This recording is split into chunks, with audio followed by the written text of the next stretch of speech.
Hello everyone, I am Arvinder Kaur at Mindar and today we will discuss a chapter from 8th class Social and Political Life book and the name of the chapter is the Indian Constitution. So children, in our previous video lecture, we have discussed about the meaning of constitution and the need of constitution for a democratic country.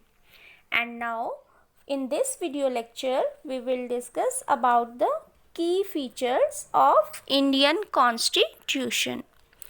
But before it beta, let's know few things about the Indian national movement and the vision of free India. So, do you know the meaning of Indian national freedom movement? What was this? The Indian national freedom movement. तो बेटा this was a time period when Indians were struggling for the freedom. जब Indians जो थे वो अपनी आज़ादी के लिए संघर्ष कर रहे थे. To whom? To the colonial power.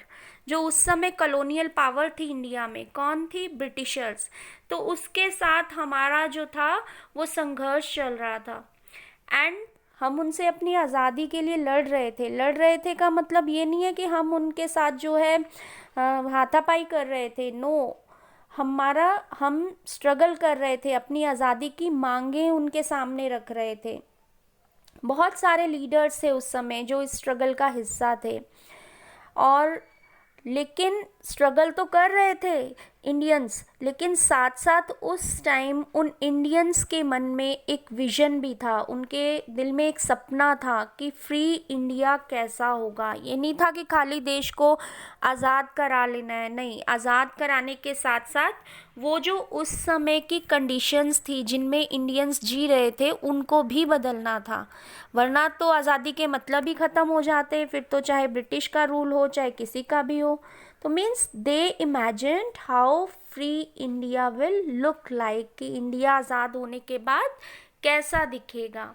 So the long experience of oppressive rule under the colonial state convinced Indians that free India should be democracy. तो उस समय के जो हमारे इंडियन लीडर्स थे तो उनका सबसे पहला सपना क्या था कि जब देश आज़ाद होगा, अभी तो ब्रिटिशर्स का ऑप्रेसिव रूल है, इसमें जो सफरिंग सह रहे हैं तब ये नहीं होंगी. क्या नहीं होंगी? कि अभी तो लोगों का अपना राज नहीं है, तब जब देश आज़ाद होगा तो डेमोक्रेसी लाएंगे. डेमोक्रेसी मीन्स यहाँ की जो सरकार है वो यहाँ के लोगों की चुनी हुई होगी. दूसरा क्या सपना था? In which everyone should be treated equally, कि सब लोगों को एक बराबर माना जाएगा, सबको एक बराबर समझा जाएगा, चाहे कोई गोरा है, काला है, किसी भी रिलीजन का है, किसी भी कास्ट का है, तो सबके लिए इक्वालिटी आएगी. And be allowed to participate in the government, और सब लोगों को गवर्नमेंट में इक्वल पार्टिसिपेशन मिलेगा. Means equal participation in government का क्या मतलब हुआ? मीन्स कि डिसीजन मेकिंग, जो भी यहाँ पे डिसीजंस लिए जाएंगे उसमें सब लोगों को एक बराबर जो है वो मौका मिलेगा कि अपने देश के से रिलेटेड कोई फैसला लेना है तो सब लोग मिल के लेंगे. क्योंकि वो ये क्या चाह रहे थे? वो चाह रहे थे कि जो अत्याचार, जो ऑपरेशंस वो लोग सह रहे हैं तो वो आने वाली जो जनरेशन्स हैं, इंडियंस हैं, उन लोगों को ना सहना पड़े. तो अब ये उन लीडर्स ने अचीव कैसे किया, कैसे इस सपने को साकार किया? तो अब ये जो उनका एक विजन था, ये कोई एक पर्सन की अचीवमेंट नहीं थी. ये इसमें नियर अबाउट 300 पीपल पार्टिसिपेटेड उस सपने को सच करने में. ये आपको जो मैं फ़ोटो दिखा रही हूँ ये वो 300 लोग हैं जिन्होंने उस सपने को सच बनाया. And these made are constituent assembly. ये हमारी कॉन्स्टिट्यूएंट असेंबली है बेटा. अब ये जो कॉन्स्टिट्यूएंट असेंबली क्या हुई, मीनिंग क्या हुआ कॉन्स्टिट्यूएंट असेंबली का? कॉन्स्टिट्यूएंट असेंबली मीन्स वो असेंबली, वो लोग जिन्होंने कि हमारे कॉन्स्टिट्यूशन को फ्रेम किया, जिन्होंने हमारा कॉन्स्टिट्यूशन बनाया. But it was not a easy task for them. कोई बहुत आसान काम नहीं था कि बस एक कॉन्स्टिट्यूशन ही तो बनाना है, लिख दिया और बन गया। नो, बहुत सारे चैलेंजेस थे जिनके बारे में अभी बात करेंगे। 1946 में ये कॉन्स्टिट्यूएंट असेंबली फॉर्म हुई और उसमें इन लोगों ने पूरे नियर अबाउट 3 इयर्स का टाइम लिया कॉन्स्टिट्यूशन, इंडियन कॉन्स्टिट्यूशन को तैयार करने के लिए। अभी मैंने आपसे कहा कि इंडिया का कॉन्स्टिट्यूशन बनाना कोई आसान काम नहीं था, तो नियर अबाउट 3 इयर्स तक ये लोग जो थे मिलते थे, आपस में डिबेट करते थे, अलग अलग इश्यूज़ के ऊपर बात करते थे, कैसा बनाना है कॉन्स्टिट्यूशन। तो ये सब डिस्कशंस होती थी। And while framing the constitution they had so many of challenges in front of them. इतनी सारी उनके सामने मुश्किलें थी कि एक ऐसे कंट्री के लिए कॉन्स्टिट्यूशन बनाना है, इतना लार्ज कंट्री है हमारा जिसका कॉन्स्टिट्यूशन बनाना है। और सबसे बड़ी समस्या, सबसे पहली वाली क्या थी उनके सामने? डाइवर्सिटी की समस्या। अब ये कोई समस्या नहीं थी, ये डाइवर्सिटी होना कंट्री में एक बहुत अच्छी बात थी, बट उस डाइवर्सिटी की रिस्पेक्ट करते हुए नेशनल यूनिटी को भी मेंटेन करना, ये एक बहुत बड़ा चैलेंज था जिसको कि उन्होंने एक्सेप्ट किया। कैसे डाइवर्सिटी है हमारे कंट्री में आपको पता है। सबसे पहले क्या है, यहाँ पे अलग अलग रिलीजन्स मिलते हैं, यहाँ पे अलग अलग कास्ट यहाँ पे मिलती हैं। एक स्टेट से दूसरी स्टेट पे लैंग्वेज ही डिफरेंट हो जाती है। कहते हैं हर 50 किलोमीटर्स पे यहाँ पे लैंग्वेज चेंज होती है। कल्चर, इतने डाइवर्स कल्चर्स हैं, लोगों के फूड हैबिट्स तक एक दूसरे से डिफरेंट है। तो ऐसा कॉन्स्टिट्यूशन जिसको सब ग्रुप्स एक्सेप्ट कर लें, सारी सोशल कम्युनिटीज़ जिसको माने, और सिर्फ उस एक दिन के लिए नहीं माने, उसको आने वाले जितनी भी जनरेशन्स होंगी वो उसको एक्सेप्ट करती रहें। और इस चैलेंज को उन्होंने एक्सेप्ट किया। आप देखते हो पिछले 70 साल से आप जो है हमारा कॉन्स्टिट्यूशन चला आ रहा है। शायद ही कोई एक ऐसा देश होगा जिसने अपने कॉन्स्टिट्यूशन को बदला नहीं होगा एक बार बनाने के बाद। बट हमारा कॉन्स्टिट्यूशन जो है हर जनरेशन की नीड्स को फुलफिल करता हुआ, हर तरह की ज़रूरतों को पूरा करता हुआ आगे बढ़ता चला आ रहा है। और आज तक कोई उसको क्वेश्चन नहीं कर पाया कि ये हमें कॉन्स्टिट्यूशन पसंद नहीं है। किसी सोशल ग्रुप ने ये नहीं किया। दो कि टाइम के साथ साथ उसमें अमेंडमेंट्स होती हैं, कुछ एक उसमें अल्टर्स जो हैं वो किए जाते हैं। It is a demand of a time. But कभी ऐसा हुआ कि किसी ने कहा हो कि ये पूरा कॉन्स्टिट्यूशन ही हमें नहीं चाहिए? No, not possible. तो ये था फर्स्ट चैलेंज, डाइवर्सिटी। नाउ दूसरा बड़ा चैलेंज क्या था? Partition of the country. 1947 में इंडिया को जैसे ही इंडिपेंडेंस मिली, देश का एक हिस्सा जो था वो देश से अलग हो गया। तो इन फ्यूचर ऐसा ना हो, रिलीजन के बेसिस पे जो है वो पार्टीशन हो गया कंट्री का। और हमारे कंट्री की तो पहचान ही थी कि ये मल्टी रिलीजियस कंट्री है, अलग अलग धर्म इसमें रहते हैं। हिंदूज़ हैं, बुद्धिज़्म है, जैनिज़्म है, पारसीज़ हैं, सिखिज़्म है। तो इस सारे रिलीजन्स को एक साथ एकोमोडेट करना, एडजस्ट करना एक दूसरे के साथ, हर एक रिलीजन को रिस्पेक्ट देना, और इन फ्यूचर ऐसा पार्टीशन जैसा बड़ा कोई जो त्रासदी है देश में या कोई ऐसी घटना है वो ना हो, उसको भी देखना, ये कॉन्स्टिट्यूएंट असेंबली के सामने एक बहुत बड़ा चैलेंज था। Now next, integration of the princely states. जब कंट्री को इंडिपेंडेंस मिली तो कंट्री में 562 प्रिंसली स्टेट्स थी। आपको पता है प्रिंसली स्टेट्स क्या होती हैं? प्रिंसली स्टेट्स का मतलब है कि उन स्टेट्स में छोटे मोटे राजा रजवाड़े जो थे वो राज कर रहे थे, और जाते जाते ब्रिटिश जो थे उन राजाओं को उनकी मर्ज़ी पे छोड़ गए थे कि वो चाहे तो इंडिया में शामिल हो जाएं, चाहे वो चाहे तो पाकिस्तान में भी मर्ज हो सकते हैं, और चाहे तो अपने आप को इंडिपेंडेंट भी रख सकते हैं। तो एक बहुत बड़ी टास्क थी इंडियन कॉन्स्टिट्यूशन मेकर्स के सामने इस प्रॉब्लम से निपटने की भी, जिसको कि बाद में वल्लभ भाई पटेल को सौंपा गया एज अ फॉरेन मिनिस्टर, और उन्होंने इस प्रॉब्लम का सॉल्यूशन निकाला, उसके बारे में हम हिस्ट्री जब पढ़ेंगे आगे तो उसमें डिस्कस करेंगे। तो ये सारे वो चैलेंजेस थे, बहुत सारी चीज़ें थी कॉन्स्टिट्यूएंट असेंबली के माइंड में कॉन्स्टिट्यूशन बनाते समय, जिसको कि उन्हें देखना था। सोशल इकोनॉमिक कंडीशन कंट्री की अच्छी नहीं थी, पॉवर्टी थी। तो while drawing up the constitution for a country which was made up of this type of several different communities who spoke the different languages, belonged to the different religions and cultures, तो एक ऐसा constitution बनाना उनके लिए एक challenge था और उन्होंने उसे एक्सेप्ट भी किया। और फाइनली 2 years 11 months और 18 days में ये कॉन्स्टिट्यूशन बन के तैयार हुआ।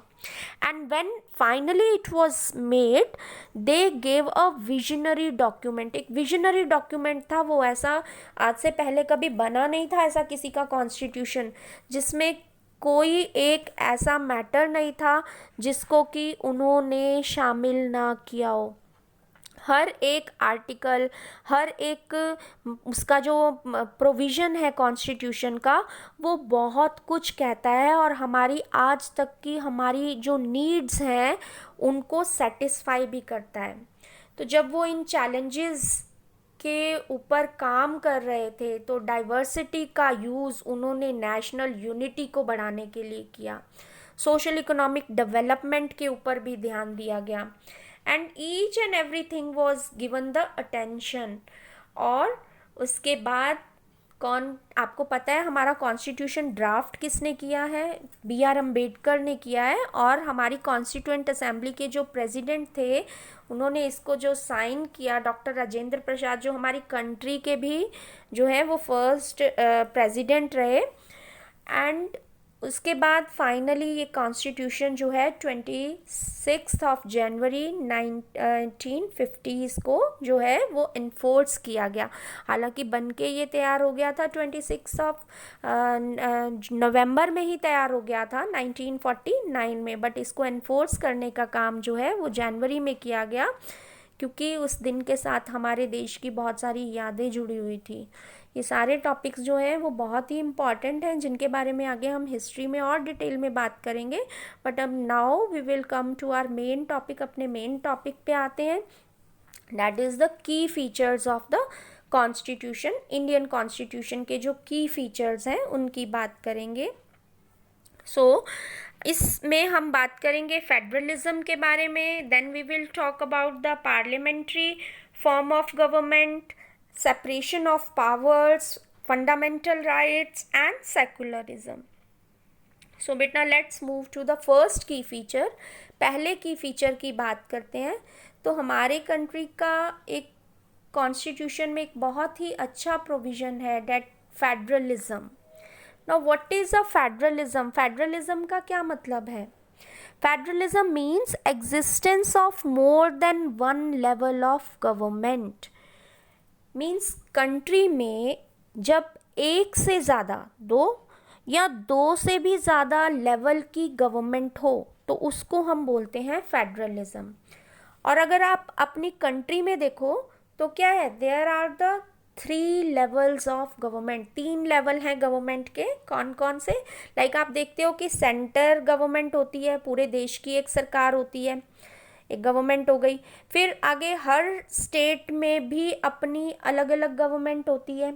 लाइक उत्तर प्रदेश की अलग गवर्नमेंट होगी, राजस्थान में अलग होगी, हरियाणा में अलग होगी। और फिर हर स्टेट में एक लोकल गवर्नमेंट भी होती है जो हर डिस्ट्रिक्ट में अलग अलग काम करती है, जिसको आप पंचायती राज सिस्टम बोलते हो। लाइक आपके एरिया में भी, अगर आप अर्बन एरिया में हो तो वहाँ पे म्यूनिसिपैलिटीज़ होंगी, म्यूनिसिपल कॉरपोरेशन होगी, और रूरल एरिया में हो तो पंचायत वगैरह जो होती हैं वो काम करती हैं। तो अब ये क्या किया गया, मीन्स पावर को अलग अलग लेवल में शेयर किया गया है। मीन्स सेंट्रल गवर्नमेंट जो है वो अपनी पावर को स्टेट गवर्नमेंट के साथ में बांटती है, और उसके बाद में स्टेट गवर्नमेंट अपनी पावर जो है वो लोकल जो बॉडीज़ होती हैं उनके साथ में शेयर करती है। अब ऐसा करने की क्या ज़रूरत थी कंट्री में? What was the need of the federalism? अब इतना बड़ा डाइवर्स कंट्री है हमारा, इतनी कम्युनिटीज़, इतने ग्रुप्स यहाँ पे रहते हैं, तो how can a single level of government can govern this type of a large country? इतने बड़े देश को एक अकेली सरकार कैसे संभाल सकती थी? लाइक इमेजिन करो, एक एग्जांपल देते हैं आपको। लाइक आपका स्कूल है, तो आपके स्कूल में क्या होता है? क्या पूरा का पूरा स्कूल एक प्रिंसिपल संभाल सकते हैं? नहीं।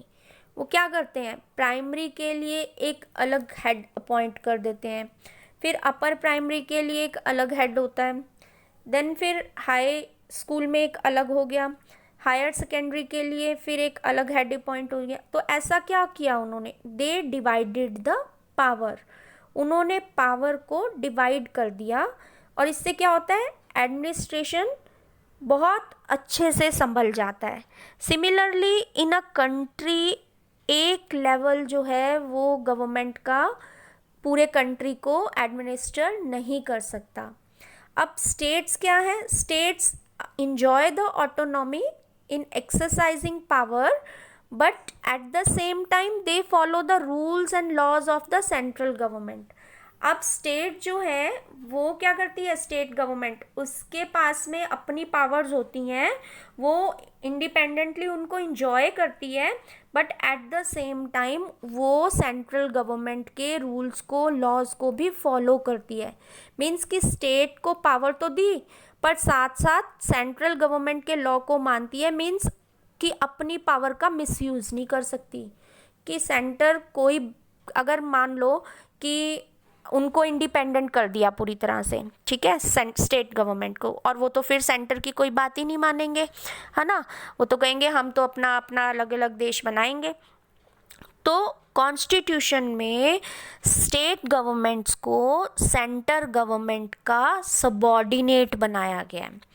कि मीन्स अपनी पावर्स तो हैं, लेकिन साथ साथ सेंटर का सबॉर्डिनेट बन के काम करना है, पूरी तरीके से अपनी मनमर्जी नहीं कर सकते।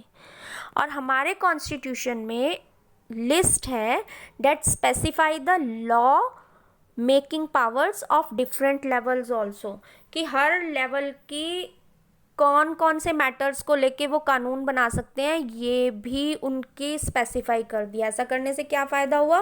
कि वो आपस में उनका लड़ाई झगड़े के कोई चांस ही नहीं है। लाइक 3 लिस्ट बना दी, यूनियन लिस्ट, स्टेट लिस्ट और करंट लिस्ट। अब यूनियन लिस्ट में वो सारे सब्जेक्ट्स रखे गए हैं। सब्जेक्ट मतलब वो सारे इश्यूज़ जिनके ऊपर सिर्फ सेंट्रल गवर्नमेंट जो है वो कानून बना सकती है। स्टेट गवर्नमेंट को उनको मानना ही मानना है, चाहे वो कुछ ही कर ले। अब कौन से इशू हैं जो पूरे कंट्री की इम्पोर्टेंस के हैं? लाइक डिफेंस हो गया कंट्री का, बैंकिंग हो गया, करेंसी हो गई। करेंसी मीन्स सारे देश में एक जैसी करेंसी तो चलेगी, नोट अलग अलग थोड़ी ना चलते हैं। तो उससे रिलेटेड क्या होगा? डिसीजन लेने का राइट सिर्फ सेंट्रल गवर्नमेंट के पास है। दूसरी हो गई स्टेट लिस्ट। अब ये स्टेट लिस्ट क्या होती है? वो सब्जेक्ट्स, वो इश्यूज़ जिन पे जो लोकल इम्पोर्टेंस के हैं, या जिस पे सिर्फ स्टेट गवर्नमेंट जो है वो लॉ बनाती है। लाइक पुलिस हो गई, हर स्टेट की अपनी अलग पुलिस होती है। ट्रेड हो गया, एग्रीकल्चर हो गया। ऐसा क्यों किया गया? क्योंकि ये कंट्री उस स्टेट की कंडीशंस के ऊपर डिपेंड करते हैं, कि हर स्टेट में क्लाइमेट अलग देखने को मिलता है, सॉइल अलग है, तो एग्रीकल्चरल कंडीशंस डिफरेंट हो सकती हैं, तो वो अपनी स्टेट के अकॉर्डिंग लॉ बना सकते हैं। पुलिस से रिलेटेड जितने मैटर्स हैं उन पे स्टेट गवर्नमेंट ही लॉ बनाती है। अब इसके अलावा एक तीसरी और लिस्ट रखी गई, उसका नाम रखा गया कनकरेंट लिस्ट। अब इस लिस्ट में क्या होता है? इसमें दोनों जो हैं, मीन्स सेंट्रल गवर्नमेंट और स्टेट गवर्नमेंट, दोनों ही लॉज बना सकते हैं, दोनों मिलके कानून बनाते हैं। और लेकिन अब ऐसा करने से क्या होगा?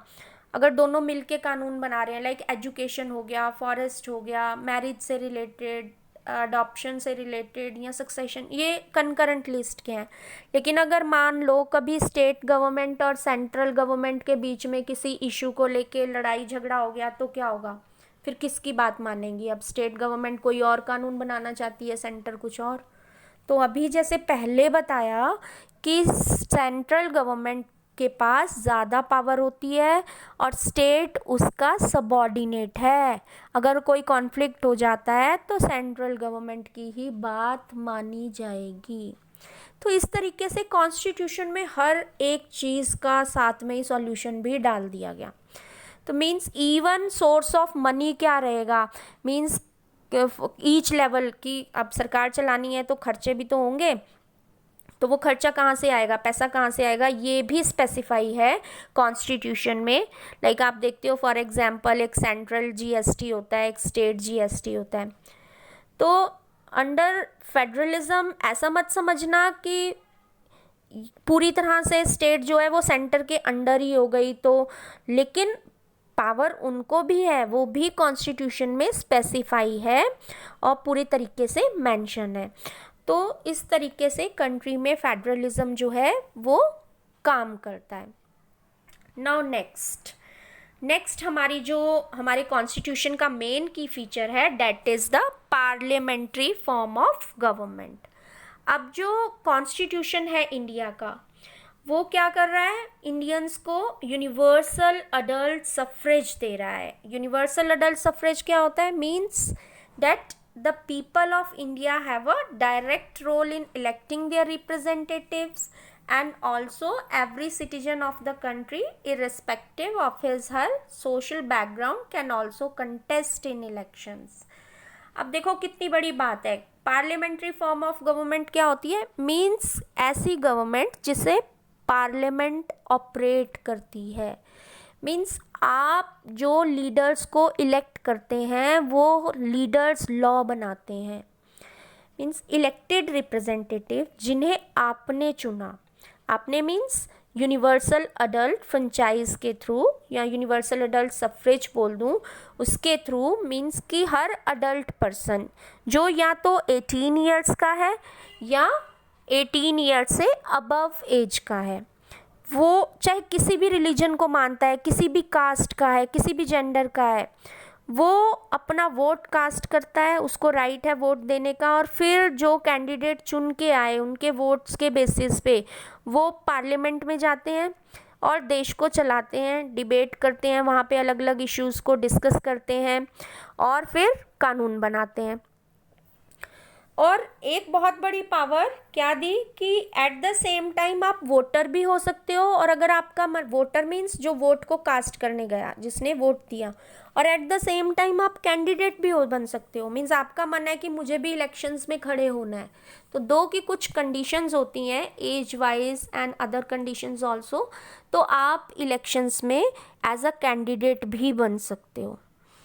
तो कितनी बड़ी एडवांटेज है ये। और जबकि मोनार्की रूल में तो ऐसा नहीं होता ना। मोनार्की मीन्स जब किंग का रूल होता है तो क्या होता है, उसमें तो राजा है तो उसके बाद राजा का बेटा जो है वो राजा बनता है और उसकी मर्जी होती है, जैसे मर्जी वो अपने देश को चलाता है, जैसे मर्जी कानून बनाए। बट यहाँ तो पार्लियामेंट्री फॉर्म ऑफ गवर्नमेंट है और पार्लियामेंट जो कानून बनाएगी, पार्लियामेंट मीन्स आपके चुने हुए लोग जिनको आपने चुना है, जिनको आपने राइट दिया है कानून बनाने का, सिर्फ वही बनाएंगे। और इस टाइप से जो सरकार बन के आएगी वो कैसी होगी, वो बहुत अकाउंटेबल होगी। Accountable means answerable to the people, क्योंकि उन्हें पता है कि अगर इस बार उन्होंने लोगों की मर्जी के अकॉर्डिंग काम नहीं किया तो अगली बार वो वोट नहीं देंगे। साथ साथ लेजिमेट भी होगी। लेजिमेट मतलब लॉ के अकॉर्डिंग काम करेगी, अपनी मनमर्जी से काम नहीं कर सकती, जैसा कॉन्स्टिट्यूशन कहता है वैसे का वैसा ही वो काम करेगी। नाउ बेटा मूव टू द नेक्स्ट की फीचर। अगले की फीचर की बात करते हैं, that is the separation of powers. अब सेपरेशन ऑफ पावर का मतलब क्या है? सेपरेशन ऑफ पावर का मतलब पावर को बांटना। पावर को कैसे बांट दिया गया? लाइक आपकी फैमिली है, एग्जाम्पल लेते हैं फैमिली में से। अब फैमिली में क्या होता है कि हर पर्सन की पावर्स को बांट दिया जाता है।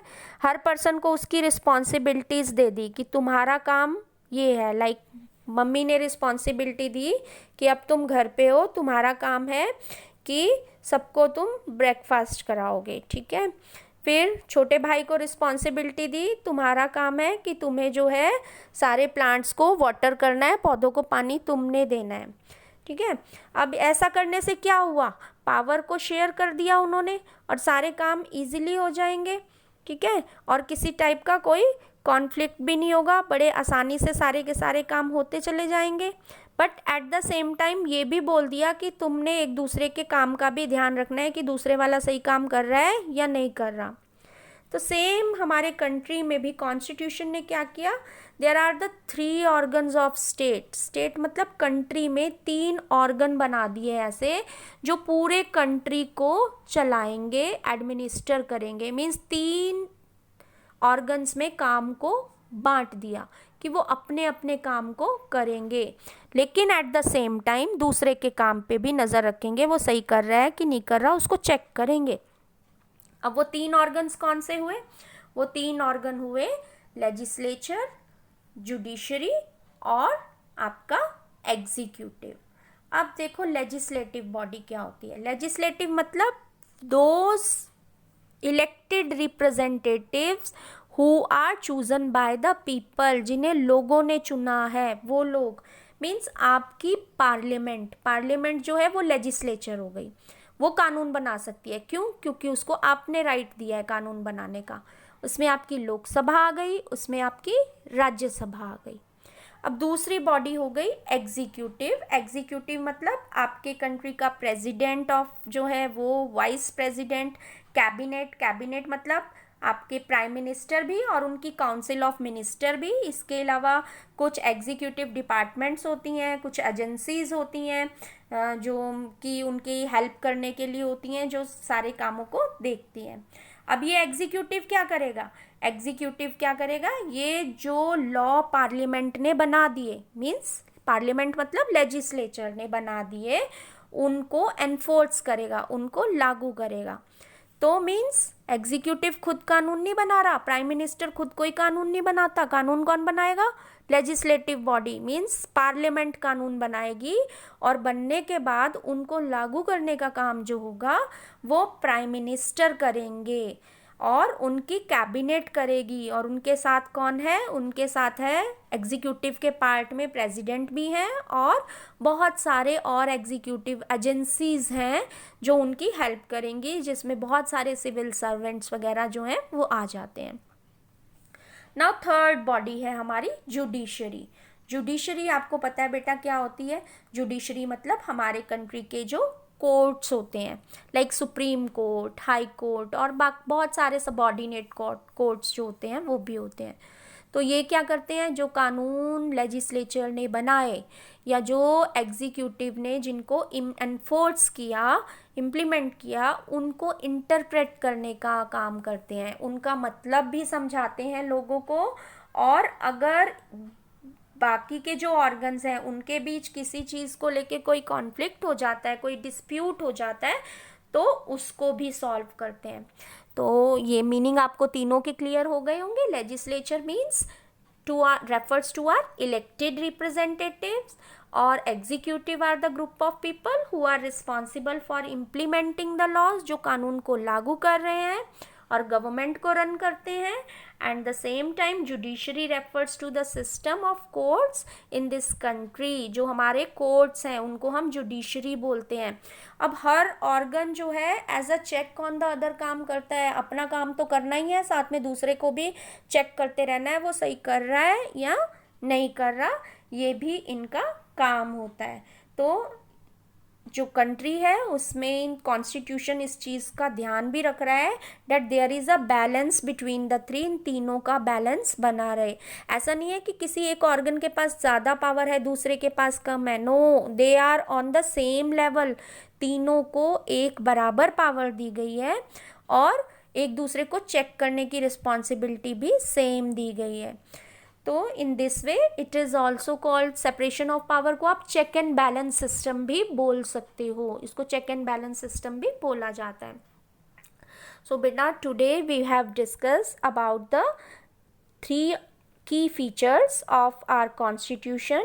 Number first was the federalism, then we talk about the second one was what, we talk about the parliamentary form of the government, and third one was the separation of the powers. So this was all for today, and we will come back with a new video lecture, and in this that one we will talk about the fundamental rights in are constitution. वो भी हमारे constitution का एक important feature आ जाएंगे fundamental rights, जिनके बारे में हम आपको बताएंगे. And we will also talk about the directive principles. What are the directive principles? We will in detail tell you in the next video lecture. So I hope you understand our video lecture completely, and thanks for today watching our video. Thank you for watching our video. Next time we will be back again very soon.